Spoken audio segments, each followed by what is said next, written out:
श्री गणेशाय नमः। श्री जानकी वल्लभो विजयते। श्री रामचरितमानस बालकांड। कह मुनि बिहसि गूढ़ मृदुबानी, सुता तुमाई सकल गुण खानी। सुंदर सहज सुशील सयानी, नाम उमा अंबिका भवानी। नारद मुनि ने हंसकर रहस्य युक्त कोमल वाणी से कहा, तुम्हारी कन्या सब गुणों की खान है। यह स्वभाव से ही सुंदर, सुशील और समझदार है। उमा, अंबिका और भवानी इसके नाम हैं। सब लक्षण संपन्न कुमारी, होई संतत पिय पियारी। सदा अचल एहि कर अहि बाता, एहि तेज सुपै पितु माता। कन्या सब सुलक्षणों से संपन्न है। यह अपने पति को सदा प्यारी होगी। इसका सुहाग सदा अचल रहेगा और इससे उसके माता पिता यश पाएंगे। होई पूज्य सकल जग माही, एहि सेवत कछु दुर्लभ नाही। एहि कर नाम सुमरि संसारा, त्रिय चढ़ई प्रतिबत असिधारा।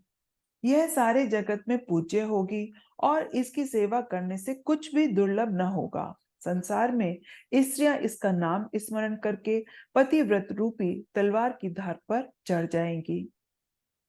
शैल सुलक्षण सुता तुम्हारी, सुनौते अब गुण दुईचारी। अगुण अमान मातु हितुहीना, उदासीन सब संशय छीना।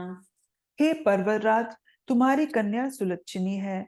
अब इसमें दो चार अवगुण हैं, उन्हें भी सुन लो। गुणहीन, मानहीन, माता पिता विहीन, उदासीन, संशयहीन है। जोगी जटिल अकाम मन, नगन अमंगल वेश।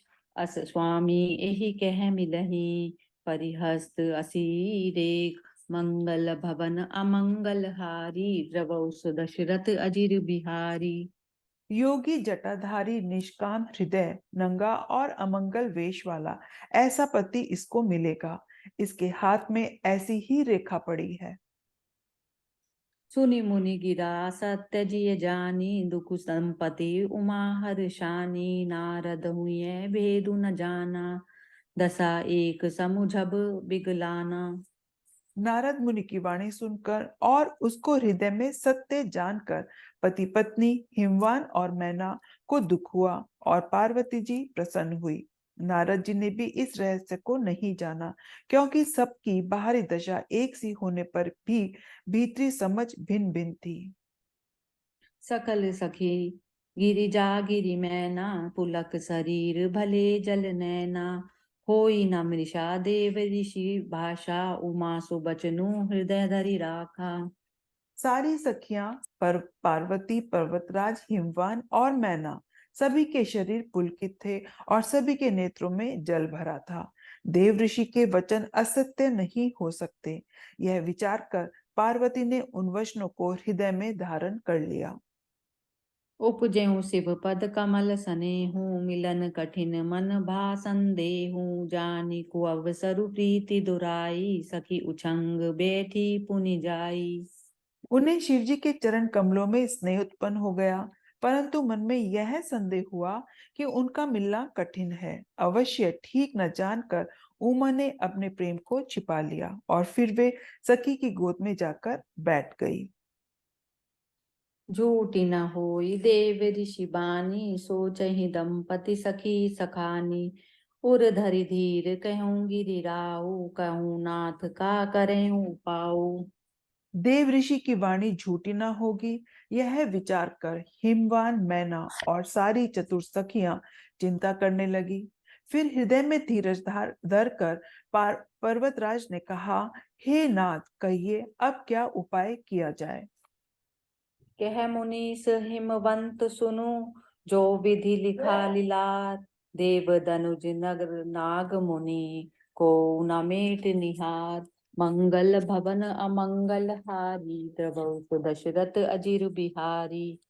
मुनीश्वर ने कहा, हे हिमवान, सुनो, विधाता ने ललाट पर जो कुछ लिख दिया है उसको देवता, दानव, मनुष्य, नाग और मुनि कोई भी नहीं मिटा सकते। तदपि न एक मैं कहूँ उपाई, होई करे जो देव सहाई।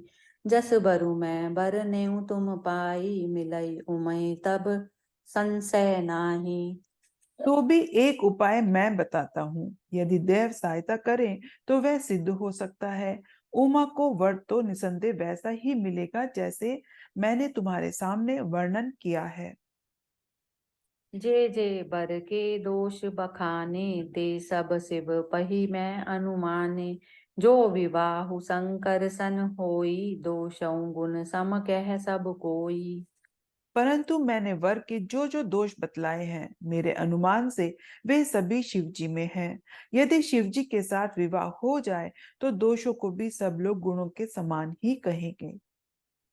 जो अहि सेज शयन ऐ करई, बुध कछु तिन कर दोष न धरई।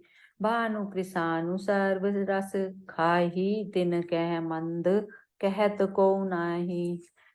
जैसे विष्णु भगवान शेषनाग की शैया पर सोते हैं, तो भी पंडित लोग उनको कोई दोष नहीं लगाते। सूर्य और अग्निदेव अच्छे बुरे सभी रसों का भक्षण करते हैं, परंतु उनको कोई बुरा नहीं कहता। शुभ अरु अशुभ सलील बस पये, सुर सही को अपुनीत न कहें। समरत कहु नहीं दोष को साई, रवि पावक सुर सरी की नाई।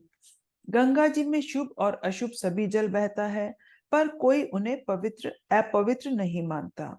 सूर्य, अग्नि और गंगा जी की भांति समर्थ को कुछ दोष नहीं लगता। जो अस हिसिषा करहि नर, जड़ विवेक अभिमान। परहि कलप भरी नरक, महु जीव की ईस समान। मंगल भवन अमंगल हारी, द्रवौ दशरथ अजिर बिहारी। यदि मूर्ख मनुष्य ज्ञान के अभिमान से इस प्रकार होड़ करते हैं, तो वे कल्प भर के लिए नरक में पड़ते हैं। भला कहीं जीव भी ईश्वर के समान हो सकता है? जय सिया राम। जय सिया राम।